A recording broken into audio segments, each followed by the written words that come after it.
kelas 4E akan membawakan materi mengenai utang jangka panjang bagian 2 mengenai wesel bayar jangka panjang dengan mata kuliah akuntansi keuangan menengah 2 dengan dosen pengampu yaitu Bapak Syamsul Huda, SPD MSI. Namun sebelum itu, izinkan kami memperkenalkan terlebih dahulu anggota kelompok kami. Nama saya Ilham Cahya dengan NPM 19032 dan berikut adalah anggota-anggota kami.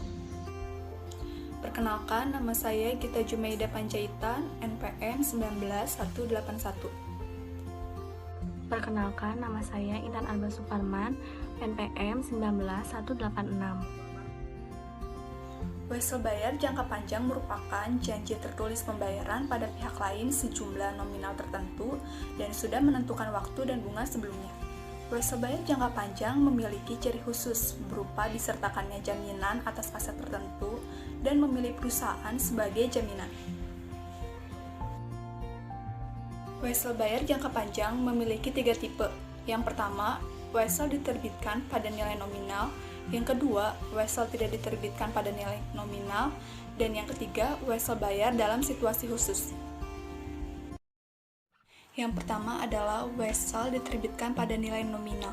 Wesel yang diterbitkan pada nilai nominal maksudnya adalah nilai tunai wesel saat diterbitkan sama dengan nilai nominal. Untuk mengilustrasikan pendiskontoan wesel yang diterbitkan pada nilai nominal, asumsikan bahwa X Corp meminjamkan 10.000 US dollar kepada Y Import dan menerima wesel berbunga dengan jangka waktu 3 tahun senilai 10.000 US dollar dengan suku bunga tahunan 10%. Suku bunga pasar wesel resiko serupa juga 10%. Maka jurnal penerbitan wesel yang akan dicatat oleh Y Import adalah kas pada wesel bayar sebesar 10.000 US dollar. Dan jurnal pengakuan bunga yang akan dicatat oleh Y Import adalah beban bunga pada kas sebesar 1.000 US dollar. Selanjutnya adalah wesel yang tidak diterbitkan pada nilai nominal. Wesel yang tidak diterbitkan pada nilai nominal terbagi kembali menjadi wesel dengan bunga 0 dan wesel berbunga. Yang pertama, wesel dengan bunga 0. Wesel dengan bunga 0 semata-mata untuk kas, maka nilai sekarangnya diukur dengan kas yang diterima. Suku bunga implisif adalah suku bunga yang menyamakan kas yang dibayar dengan jumlah yang diterima di masa depan. Wesel bunga tanpa bunga 0. Bisa kita lihat di layar, terdapat contoh soal. Dan contoh soalnya akan saya bacakan sebagai berikut. PTA menerbitkan wesel tanpa bunga dengan total kas 10.000 selama 3 tahun. Nilai sekarang wesel dari arus kas masa depan sebesar 7.721,80 kas yang dihasilkan dan selisihnya menjadi diskonto. Dengan bunga efektif 9%, maka air jurnalnya adalah kas sebesar 7.721,80, diskonto atas wesel bayar sebesar 2.278,20 dan wesel bayar sebesar 10.000. Kas didapat dari rumus present value 10.000 dibagi 1 plus 9% pangkat 3. 9% ini bunga efektif dan 3 ini selama 3 tahun. Maka kas ini didapat 7.721,80 dan diskonto atas wesel bayar didapat dari wesel bayar dikurangi kas, maka diskonto atas wesel bayar didapat 2.278,20. Diskonto yang diamortisasi dan beban bunga diakui setiap tahun menggunakan metode bunga efektifnya, maka ayat jurnalnya beban bunga sebesar 694,96 pada diskonto atas wesel bayar sebesar 694,96. Beban bunga di sini menggunakan cara kas dikali suku bunga efektif 9%. Selanjutnya adalah wesel berbunga. Apabila nilai sekarang melebihi nilai nominal, maka wesel tersebut dipertukarkan dengan premi. Premi atas wesel bayar dicatat sebagai kredit dan diamortisasi dengan menggunakan metode suku bunga efektif selama umur wesel tersebut sebagai pengurang tahunan atas jumlah beban bunga yang diakui. Contoh soal wesel berbunga. PTB menerbitkan wesel berbunga 10% senilai 10.000. Jangka waktu 3 tahun pada tanggal 1 Januari 2018. Suku bunga efektif untuk wesel dengan resiko sejenis adalah 12%. Bunga dibayarkan setiap akhir tahun. Maka ayat jurnalnya adalah kas 9.520, diskonto atas wesel bayar 480, dan wesel bayar 10.000. Nilai jatuh tempo sebesar 10.000. Nilai pokok menggunakan rumus present value factors NI 3,12% sama dengan 10.000 dibagi 1 plus 12%, pangkat 3. 12% ini suku bunga efektif dan 3 ini yaitu jangka waktunya. Maka nilai pokok sebesar 7.118 US dollar. Dan bunga didapat menggunakan rumus present value factors of an annuity NI 3,12%.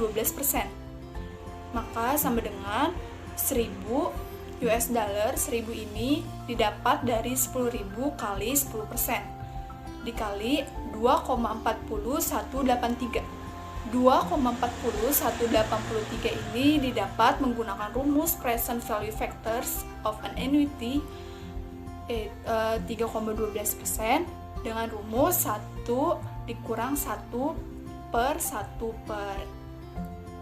tambah I pangkat 3. I ini suku bunganya sebesar 12% dan 3 ini jangka waktunya selama 3 tahun.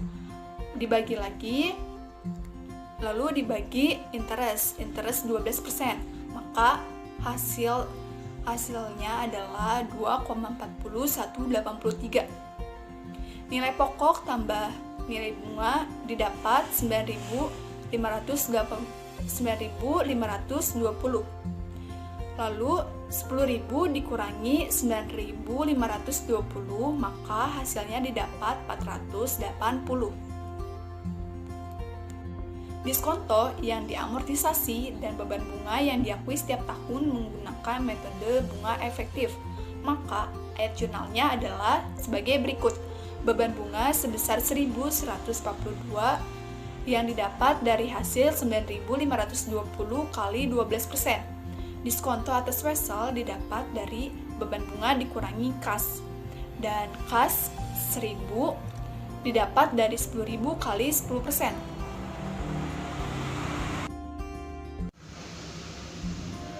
Selanjutnya, wesel bayar yang diterbitkan dalam situasi khusus. Jenis wesel ini berdasarkan pada situasinya atau dalam waktu khusus, yang terbagi menjadi 3. Yang pertama, ada wesel yang diterbitkan untuk kas dan hak-hak lainnya.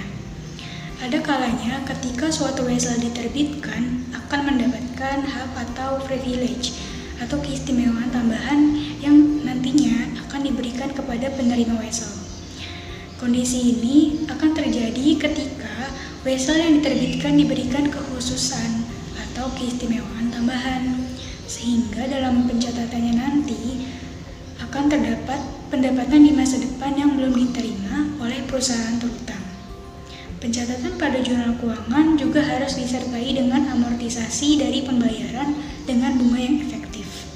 Dan dalam situasi ini, perbedaan antara nilai sekarang utang dan jumlah kas yang diterima harus dicatat oleh penerbit wesel secara simultan sebagai diskonto atas wesel itu dan pendapatan yang belum dihasilkan atas penjualan masa depan. Lalu yang kedua ada wesel yang diterbitkan untuk properti barang dan jasa. Nah, terkadang perusahaan menukarkan properti, barang, atau jasa dengan wesel bayar. Namun, aset-aset tersebut tidaklah memiliki suku bunga yang ditetapkan karena pada dasarnya aset-aset tersebut tidak memiliki nilai bunga. Sehingga ketika perusahaan menukarkan aset berupa properti, jasa, dan barang, maka suku bunga tidak dapat diterima. Hal ini merupakan bentuk justifikasi atas selisih harga buku dengan harga pasar dari aset yang diserahkan. Lalu yang ketiga ada pilihan suku bunga.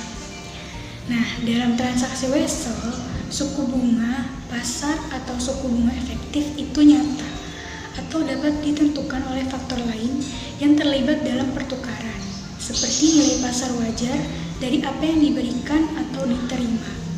Namun, jika sebuah perusahaan tidak dapat menentukan nilai wajar properti, barang, jasa, atau hak lainnya, dan jika wesel tersebut tidak mempunyai pasar yang siap menampungnya, masalah penentuan nilai sekarang wesel tersebut akan lebih sulit. Nah, untuk memperkirakan nilai sekarang sebuah wesel dalam kondisi seperti itu, perusahaan harus memperkirakan suku bunga penerapan yang mungkin berbeda dengan suku bunga yang telah ditetapkan. Nah, proses penaksiran suku bunga ini disebut sebagai pengaitan, dan suku bunga yang dihasilkan disebut sebagai suku bunga terkait. Selanjutnya adalah contoh dari soal wesel bayar yang diterbitkan untuk kas dan hak-hak lain. PT Harun Yahya menerbitkan wesel senilai $100.000 dengan jangka waktu 5 tahun dan suku bunga 10%. Penerima wesel diberikan hak khusus untuk dapat membeli barang dagang sebesar $500.000 dari penerbit wesel yang harganya lebih kecil dari harga jual selama 5 tahun. Nah, sudah dijelaskan di slide sebelumnya bahwa penerima wesel akan mendapatkan hak khusus atau keistimewaan tambahan.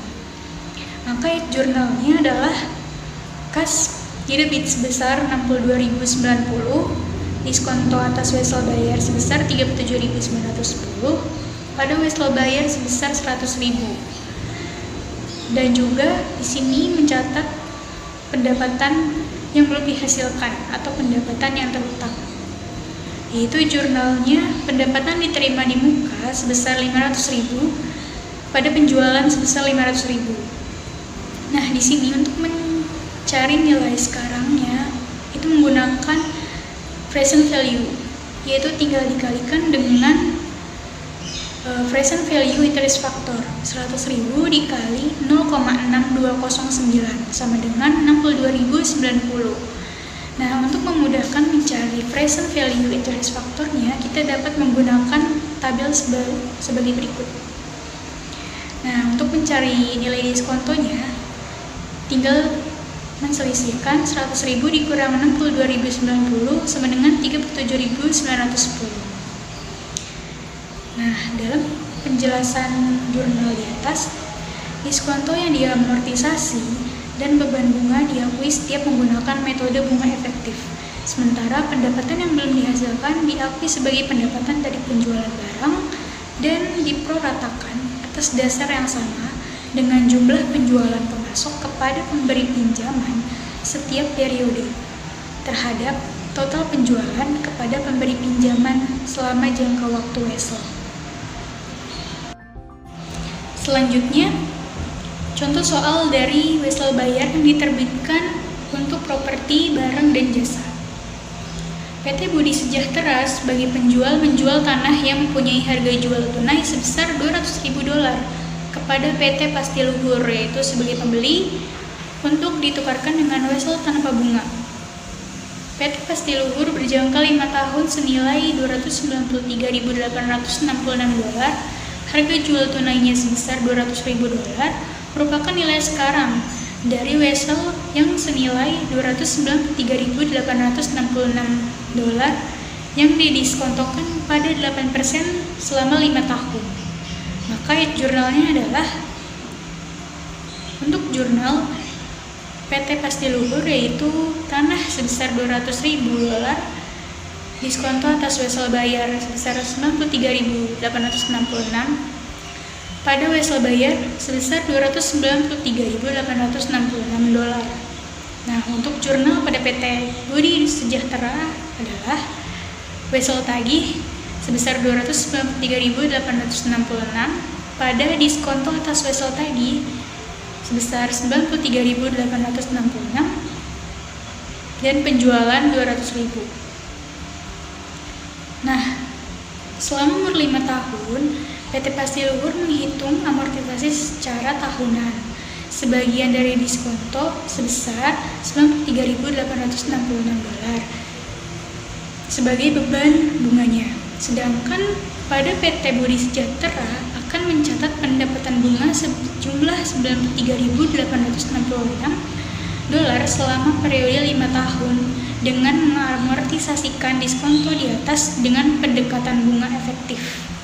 Jadi, kalau untuk PT Pasti Luhur itu dianggapnya sebagai beban bunga, tetapi pada PT Budi Sejahtera itu dianggapnya sebagai pendapatan bunga. Selanjutnya yaitu pilihan suku bunga. Nah, sebelumnya sudah disebutkan bahwa informasi dalam wesel bayar harus disertai dengan informasi bunganya. Tetapi ada kondisi di mana aset yang ditransaksikan tidak memiliki bunga yang pasti, sehingga perusahaan harus mampu mengira-ngira bunga yang harus dibayarkan dan sudah diakui oleh pihak terutang. Nah, yang pertama untuk bunga terkait. Jika suku bunga ditetapkan akan menjadi tidak layak, maka suku bunga efektif harus dikaitkan karena suku bunga terkait berbeda dengan jumlah suku bunga yang ditetapkan pada tanggal wesel yang diterbitkan. Maka premi harus diakui dan diamortisasi pada periode berikutnya. Yang kedua ada wesel bayar hipotik. Wesel bayar hipotik adalah wesel promise yang dijamin dengan suatu dokumen yang disebut hipotik yang menggadaikan hak atas properti sebagai jaminan pinjamannya. Nah, wesel bayar hipotik lebih sering digunakan oleh perusahaan perorangan dan persekutuan dari korporasi. Korporasi biasanya mendapatkan terbitan obligasi yang lebih menguntungkan dalam mendapatkan pinjaman yang berjumlah besar. Selanjutnya, contoh dari pilihan suku bunga yaitu wesel hipotik. PT Umar menerbitkan wesel promise kepada PT Andi untuk jasa arsitektur pada 31 Desember 2010. Wesel tersebut mempunyai nilai nominal sebesar $550.000 dengan jatuh tempo 31 Desember 2015 dan suku bunga 2% yang akan dibayarkan pada setiap akhir tahun. Nilai wajar jasa arsitektur tidak dapat segera ditentukan, sementara promise tidak dapat segera dipasarkan. Berdasarkan lembaga pemeringkat, bunga terkait 8% dianggap sudah layak dalam situasi ini. Nah, perhitungan dan air jurnalnya adalah kita harus menghitung nilai diskontonya, yaitu dari nilai nominal weselnya $550.000 dikurangi dengan nilai sekarang dari bunga dan dikurangi juga dengan nilai sekarang yang jatuh tempo. Nah, cara mencarinya yaitu nilai nominal wesel $550.000, nilai sekarangnya $500.000 yang jatuh tempo dalam 5 tahun pada bunga 8% dibayarkan secara tahunan dengan menggunakan rumus present value,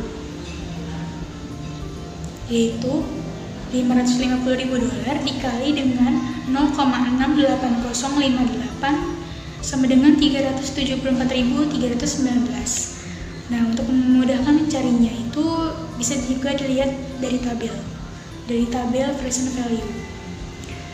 Lalu mencari nilai sekarang dari bunga sebesar $11.000. $11.000 ini didapat dari $550.000 dikali 2% atau nilai nominal wesel dikali dengan suku bunganya yang dibayarkan secara tahunan selama 5 tahun pada 8%. Sama juga menggunakan nilai atau rumus present value-nya.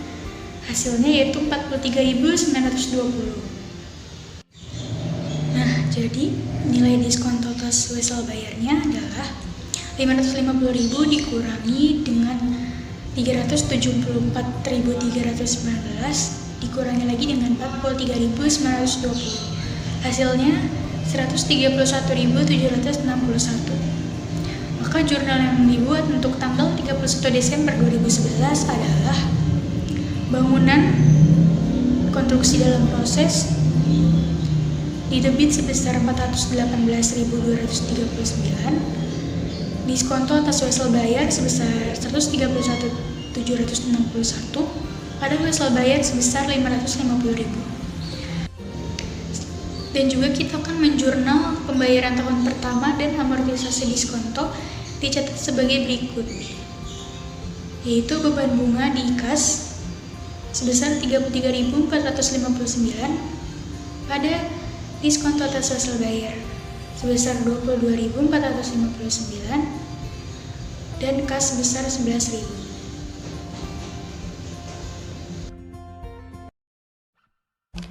Materi selanjutnya yaitu pelaporan dan analisis hutang jangka panjang.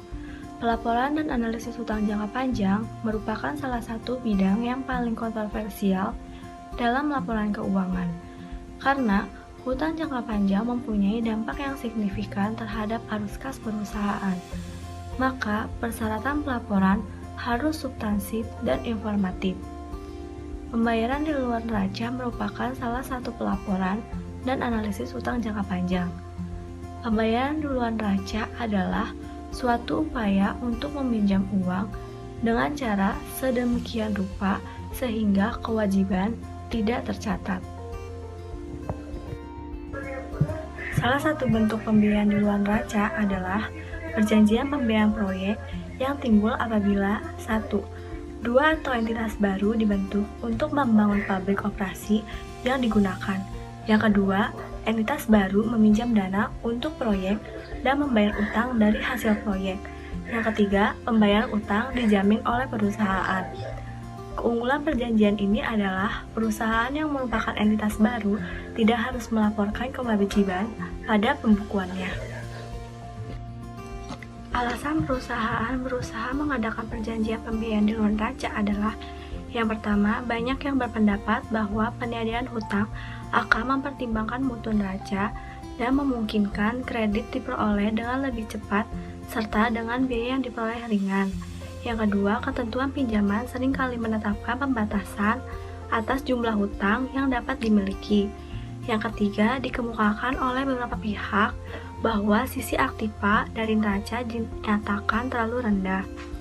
Pemakaian laporan keuangan menunjukkan pemaktoran perjanjian pembiayaan di luar neraca ke dalam perhitungan terhadap ekuitas, dan banyak perusahaan berpendapat bahwa manfaatnya akan timbul jika kewajiban tidak dilapor dalam neraca. Pelaporan keuangan akan meningkat jika banyak kewajiban dicatat dalam neraca dan juga dijelaskan dalam catatan atas laporan keuangan. Materi selanjutnya yaitu penyajian hutang jangka panjang.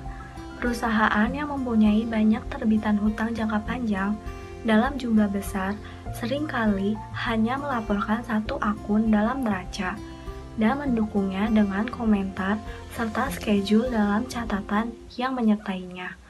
Hutang jangka panjang yang jatuh tempo dalam 1 tahun harus dilaporkan sebagai kewajiban lancar, kecuali kalau penarikan itu dipenuhi dengan aktiva selain aktiva lancar. Jika didanai kembali, dikonversi menjadi saham atau ditarik dari dana pelunasan obligasi, maka harus dilaporkan sebagai pos tidak lancar dengan catatan penjelasan dalam likuiditasnya. Analisis hutang jangka panjang.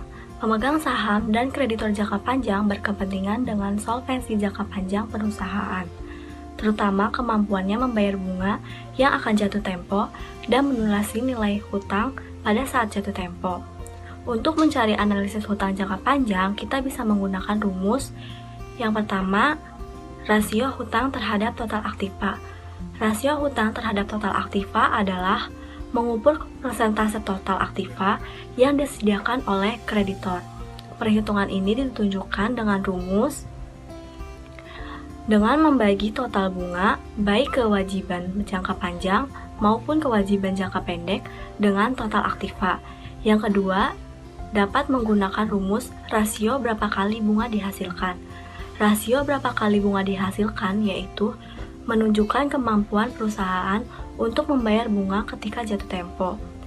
Rumus rasio berapa kali bunga dihasilkan yaitu laba sebelum beban bunga dan pajak penghasilan dibagi dengan beban bunga. Contoh soal. PT Mundur mengungkapkan total kewajiban sebesar 3 juta, total aktiva sebesar 9 juta, total beban bunga sebesar 35 juta, pajak penghasilan sebesar 70 juta, laba bersih sebesar 115 juta, maka carilah yang pertama cari rasio hutang terhadap total aktiva, yang kedua mencari rasio berapa lama dihasilkan.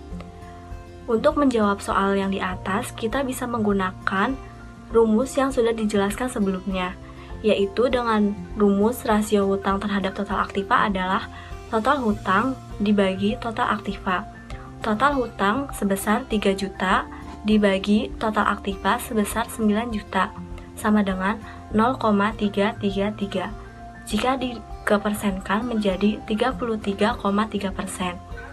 Yang kedua, mencari rasio berapa bunga dihasilkan dengan menggunakan rumus laba sebelum beban bunga dan pajak penghasilan dibagi beban bunga. Laba sebelum beban bunga yaitu sebesar 115 juta dan pajak penghasilan sebesar 35 juta dibagi beban bunga 35 juta sama dengan 6 kali. Sekian dari kelompok kami, mohon maaf apabila ada kesalahan. Sebelumnya terima kasih. Wassalamualaikum warahmatullahi wabarakatuh.